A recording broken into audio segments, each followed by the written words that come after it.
Hello and welcome back to my channel. I hope आप सभी अच्छे होंगे। 3 स्टेट से परमानेंट टीचर रिक्रूटमेंट का नोटिफिकेशन आया है और 3 स्टेट से परमानेंट टीचर की भर्ती निकली है। पहली ये पीडीएफ है, तो मतलब हम 3 पीडीएफ कवर करेंगे। 3 अलग अलग वेबसाइट से ये कवर किया गया है। दूसरे पीडीएफ में भी आप देख पा रहे हो काफ़ी वैकेंसीज़ हैं। ये जो स्क्रीन पे आप देख रहे हो, अगर हम इसे नीचे स्क्रॉल डाउन करेंगे तो और भी काफ़ी वैकेंसीज़ मिलेंगी। तो इसमें भी काफ़ी अच्छी भर्ती हैं। तो ये दूसरा पीडीएफ है दूसरे स्टेट का, और ये तीसरा स्टेट का है जिसमें थोड़ी कम वैकेंसीज़ हैं। पोस्ट कम है लेकिन ये भी परमानेंट है। सो बेसिकली तीनों ही परमानेंट गवर्नमेंट टीचर की वैकेंसीज़ हैं। तो चलिए सबसे पहले जो वैकेंसी है उसे डिटेल कवर कर लेते हैं। जैसे कि आप स्क्रीन पर देख पा रहे हो, नंबर ऑफ़ वैकेंसीज़ भी कैटेगरी वाइज मेंशन किया हुआ है और इसमें history, geography, political science, physics, chemistry, biology, English, Bengali, cook, mathematics, education, psychology, sociology, fine arts, music और फिजिकल एजुकेशन। टोटल 27 वैकेंसीज़ हैं जो कि लेक्चरार की पोस्ट के लिए हैं।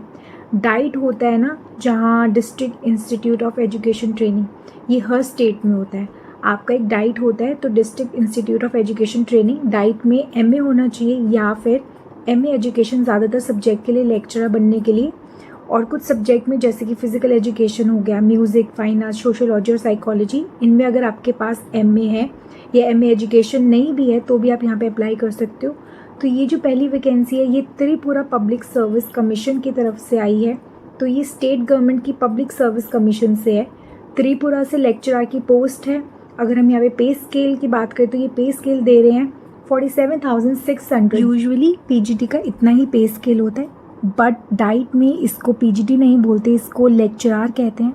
और इसमें थोड़ा क्वालिफ़िकेशन अलग होता है, क्वालिफ़िकेशन वगैरह बाद में चेक कर लेंगे। इसमें कुछ सब्जेक्ट में है जैसे साइकोलॉजी, सोशियोलॉजी में देख पा रही हूँ कि बीएलएड, बीएड, डीएड आपको चांस दे रहा है। एमफिल या फिर पीएचडी है, बहुत सारे ऑप्शंस दिए हुए हैं फाइन आर्ट, म्यूज़िक और फिजिकल एजुकेशन में। तो सिर्फ मास्टर डिग्री है तब भी आप यहाँ पे अप्लाई कर सकते हो। एमपीएड है या फिर म्यूज़िक है या फिर फाइन आर्ट में मास्टर डिग्री है तब भी आप यहाँ पे अप्लाई कर सकते हो बिना टीचर ट्रेनिंग के। बाकी जितने भी पोस्ट हैं ना, उन सब में एमए एजुकेशन या एमएड होना कंपलसरी है मास्टर्स के बाद। बट ये जो पहली वैकेंसी है त्रिपुरा पब्लिक सर्विस कमीशन से निकाली गई है, इसमें डिज़ायरेबल में लिखा गया है कि बंगाली आनी चाहिए। अगर नहीं भी आती तो कोई बात नहीं, लेकिन हमेशा ऐसा नहीं होता था, बट इस बार इन्होंने क्लियरली यहाँ पे मेंशन किया हुआ है। तो अप्लाई करने के लिए जो ये पोस्ट मेंशन है उसके लिए कैंडिडेट के पास permanent residence certificate of Tripura होना चाहिए। इस बार यहाँ पे लिखा हुआ है, लेकिन नहीं तो पहले ही सभी स्टेट्स के कैंडिडेट्स अलाउड होते थे यहाँ पे, बट इस बार यहाँ पे मेंशन किया हुआ है, लिखा हुआ है कि त्रिपुरा का ही होना चाहिए। तो मैं ये कवर कर रही हूँ क्योंकि त्रिपुरा के भी बहुत सारे ऐसे कैंडिडेट्स हैं जो अप्लाई करना चाहते हैं। तो चलिए दूसरी नोटिफिकेशन देख लेते हैं। ये हो गया आपका पहला। दूसरा जो नोटिफिकेशन है उसमें भी सिर्फ स्टेट के कैंडिडेट्स अप्लाई कर पाएंगे, लेकिन काफ़ी अच्छी वैकेंसी है। गोवा स्टाफ सिलेक्शन कमीशन की तरफ से है, गोवा से आई हुई है। मैं चाहती तो इनकी अलग अलग वीडियोस बना सकती थी, बट वैकेंसीज काफ़ी अच्छी हैं, परमानेंट है, गवर्नमेंट की है। लेकिन सब में थोड़ा प्रॉब्लम है। लास्ट वाला जो है ना, सैनिक स्कूल मेनपुरी वाला, वो अच्छा है, उसमें सभी अप्लाई कर पाएंगे, बट उसमें सीट्स नहीं है। गोवा स्टाफ सिलेक्शन कमीशन वाले में अगर देखें तो इंग्लिश में 26 वैकेंसीज़ हैं, हिंदी में 22 है। कोंकणी वहाँ की लैंग्वेज है गोवा की, तो कोंकणी लैंग्वेज बोली जाती है वहाँ पे। तो कोंकणी में 10 वैकेंसीज़ हैं, मराठी में 10 है। महाराष्ट्र में मराठी लैंग्वेज बोली जाती है, तो महाराष्ट्र में भी आता है। तो मराठी में 10 वैकेंसीज़ है, संस्कृत में 2 वैकेंसी है, मैथमेटिक्स में 14, साइंस में 14 और सोशल साइंस में हिस्ट्री, ज्योग्राफी, सिविक्स, इकोनॉमिक्स में 20 वैकेंसीज़ हैं। टीचर की वैकेंसीज़ हैं, असिस्टेंट टीचर की। इसके अलावा अगर आप नीचे स्क्रॉल डाउन करेंगे तो यहाँ पे आपको सब्जेक्ट्स और पोस्ट मिलेंगी। तो यहाँ पे है ड्राइंग टीचर, यहाँ देख सकते हो ड्राइंग टीचर की पोस्ट भी है। इसके अलावा प्राइमरी टीचर, प्राइमरी स्कूल में इंग्लिश टीचर की वैकेंसीज़ भी हैं। तो अलग अलग काफ़ी वैकेंसीज़ देखने को मिलेंगी। अगर आप नीचे स्क्रॉल डाउन करोगे तो लाइब्रेरियन की वैकेंसी भी है, लाइब्रेरियन ग्रेड 1, और इसके अलावा भी आर्ट एंड कल्चर की 10 वैकेंसीज़ हैं।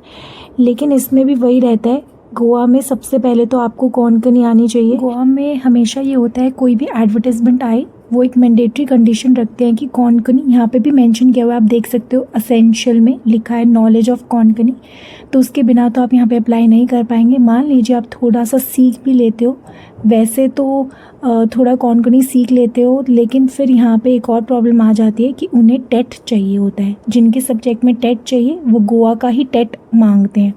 गोवा में अगर आपने टेट क्वालिफाई किया हुआ है तो वही यहाँ पे टेट चलेगा, और टेट मतलब teacher eligibility test recognised by government of Goa.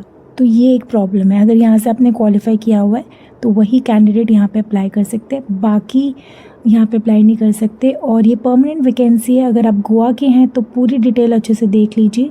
ये रिलीज़ की गई है notification Goa staff selection commission की तरफ से, और लास्ट डेट वगैरह मैं एक बार फिर से डिस्कस करूँगी। पहले तीसरी स्टेट के एडवर्टाइजमेंट देख लेते हैं। इसमें तो वैकेंसीज कम है, लास्ट डेट भी बहुत पास है, मैंने फिर से इसको रिपीट किया है। ये लास्ट वाली वैकेंसी को यहाँ पे आप किसी भी स्टेट से अप्लाई कर सकते हो। सैनिक स्कूल कभी मना नहीं करता कि आप मत करो अप्लाई, सिर्फ हमारे स्टेट के ही अप्लाई करें। हालांकि हर जगह यही होना चाहिए कि सभी स्टेट के कैंडिडेट्स अलाउड हों। अपने ही देश में अगर एक स्टेट को अलाउ करना और बाकी को मना करना, मतलब ये तो बहुत ही गलत बात है।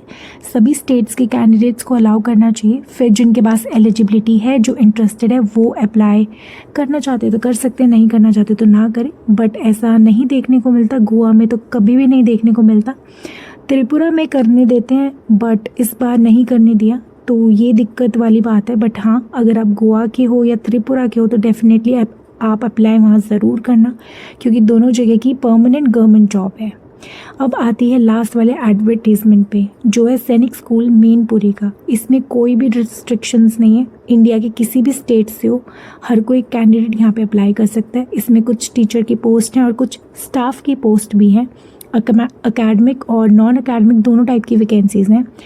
इसमें सबसे पहले प्रिंसिपल की पोस्ट है, लेकिन वो डिप्यूटेशन बेसिस पे है। फिर भी अकाउंटेंट का पोस्ट है, वो भी रेगुलर है। Nursing sister, art master, librarian, lab assistant, PTI cum matron, counsellor, office superintendent, तो ऐसे अलग अलग कैटेगरी के पोस्ट हैं। इसमें काफ़ी सारी पोस्ट रेगुलर हैं, कुछ कॉन्ट्रैक्चुअल भी हैं। जो रेगुलर है वो परमानेंट जॉब है सैनिक स्कूल में, और जो कॉन्ट्रैक्चुअल है वो भी 1 साल के लिए होता है, पर एक्सटेंशन मिल जाता है अगर आपकी परफॉर्मेंस अच्छी हो तो। और सबसे अच्छी बात है कि सैलरी काफ़ी अच्छी मिलती है सैनिक स्कूल में, क्योंकि ये एक सेंट्रल गवर्नमेंट की पे स्केल फॉलो किया जाता है यहाँ पे, और फैसिलिटीज़ भी काफ़ी अच्छी मिलती है, जैसे कि फ्री अकोमोडेशन हो गया, फूड, मेडिकल। तो अगर आप एलिजिबल हो तो इसको लाइटली मत लेना, यहाँ पे ज़रूर अप्लाई करना। पोस्ट वाइज क्वालिफिकेशन की बात करें तो अकाउंटेंट के लिए बीकॉम होना चाहिए और कुछ एक्सपीरियंस यहाँ पे मांगा हुआ है। प्रिंसिपल के लिए तो ऑब्वियसली हाई लेवल एक्सपीरियंस चाहिए। लैब असिस्टेंट के लिए साइंस बैकग्राउंड होना चाहिए। पीटीआई के लिए बीपीएड या फिर एमपीएड होना चाहिए। काउंसलर के लिए साइकोलॉजी या काउंसलिंग में मास्टर डिग्री होनी चाहिए। लाइब्रेरियन के लिए लाइब्रेरी साइंस में डिग्री चाहिए। इस तरीके की सभी पोस्ट के लिए क्वालिफिकेशन यहाँ पे क्लियरली मेंशन किया हुआ है। आप ऑफिशियल वेबसाइट पे जाके इसका नोटिफिकेशन चेकआउट ज़रूर करना। तो ये वैकेंसीज काफ़ी अच्छी है, स्पेशली उन लोगों के लिए जो स्कूल लेवल पर जॉब करना चाहते हैं। सैनिक स्कूल में डिसिप्लिन काफ़ी हाई लेवल का होता है, स्टूडेंट्स भी रेजिडेंशियल्स होते हैं, तो फुल टाइम कमिटमेंट की ज़रूरत होती है वहाँ पे। इसलिए अगर आपको गवर्नमेंट स्कूल टाइप जॉब चाहिए और आपको चैलेंज पसंद है तो ज़रूर यहाँ पे अप्लाई करना। सैनिक स्कूल मेनपुरी यूपी में लोकेटेड है, और ये वैकेंसी उनके ऑफिशियल वेबसाइट पे अपडेट की गई है, आप चेकआउट कर सकते हो। और एप्लीकेशन कैसे करना है उसका भी प्रोसेस यहाँ पे सब कुछ समझाया हुआ है। आपको फॉर्म डाउनलोड करना है, फिल करके स्पीड पोस्ट से भेजना है या फिर ईमेल। ऑनलाइन अप्लाई का ऑप्शन नहीं है यहाँ पे। फॉर्म के साथ आपको सारे डॉक्यूमेंट्स भी अटैच करने हैं, जैसे कि क्वालिफिकेशन सर्टिफिकेट्स हो गए, एक्सपीरियंस प्रूफ, आइडेंटिटी प्रूफ और एक रीसेंट पासपोर्ट साइज फ़ोटो। सब कुछ क्लियरली मेंशन किया गया है नोटिफिकेशन में, आप एक बार चेकआउट ज़रूर कर लेना। एप्लीकेशन फ़ी भी यहाँ पे जर्नल के लिए 500 है, SC ST के लिए 250 है। डिमांड ड्राफ्ट के थ्रू आपको भेजना है, जो कि प्रिंसिपल सैनिक स्कूल मेनपुरी के नाम से होना चाहिए। डेडलाइन भी बहुत इंपॉर्टेंट, आपको 21 मई से पहले आपको भेज देना है। इसके बाद जो फॉर्म आएंगे उसको कंसिडर नहीं किया जाएगा, इसलिए डिले बिल्कुल मत करना। तो तीनों एडवर्टीजमेंट को अगर हम कंपेयर करें, त्रिपुरा पब्लिक सर्विस कमीशन, लेखपाल level teaching post in diet, district institute of education and training, Goa staff selection commission, assistant teacher, drawing teacher, librarian and more. पर सिर्फ गोवा के लिए है ये। सैनिक स्कूल मेनपुरी सबके लिए ओपन है, और school plus non school jobs दोनों। तो अगर आप त्रिपुरा के हो और गोवा के हो या फिर किसी भी स्टेट के हो, सैनिक स्कूल में आप इंटरेस्टेड हो तो आपके पास ऑप्शन है। मैं डिटेल्स इसलिए बता रही हूँ ताकि आपको कोई कन्फ्यूजन ना हो अप्लाई करते वक्त। अब बात करते हैं डॉक्यूमेंट्स की। हर पोस्ट के लिए कुछ बेसिक डॉक्यूमेंट्स तो कॉमन होते हैं। आइडेंटिटी प्रूफ हो गया, जैसे क्वालिफिकेशन फ़ोटो, कास्ट सर्टिफिकेट अगर एप्लीकेबल हो तो, और एक्सपीरियंस सर्टिफिकेट। और एक और इम्पॉर्टेंट चीज़, जो लोग टीचिंग पोस्ट के लिए अप्लाई करते हैं उनको सीटेट या स्टेट टेट होना ज़रूरी है, एक्सेप्ट सैनिक स्कूल जहाँ पे कुछ पोस्ट के लिए मैंडेटरी नहीं है। मैं ये भी सजेस्ट करूँगी कि आप लोग ऑफिशियल नोटिफिकेशन ध्यान से एक बार पढ़ लेना। सभी लिंक मैं वीडियो के डिस्क्रिप्शन बॉक्स में दे दूँगी, वहाँ से जाके डाउनलोड करके चेक कर सकते हो। अगर आप इंटरेस्टेड हो, किसी भी स्पेसिफिक नोटिफिकेशन की डिटेल चाहिए, जैसे त्रिपुरा डाइट लेक्चर या फिर गोवा असिस्टेंट टीचर, तो आप मुझे कमेंट करके बता सकते हो। मैं उसी टॉपिक पे डिटेल वीडियो बना दूँगी। सो वीडियो अगर पसंद आए तो लाइक ज़रूर करना और चैनल को ज़रूर सब्सक्राइब कर लेना। और प्लीज़ यहाँ पे अगर आप एलिजिबल हो तो ज़रूर अप्लाई करना, क्योंकि बहुत अच्छी वैकेंसीज़ हैं।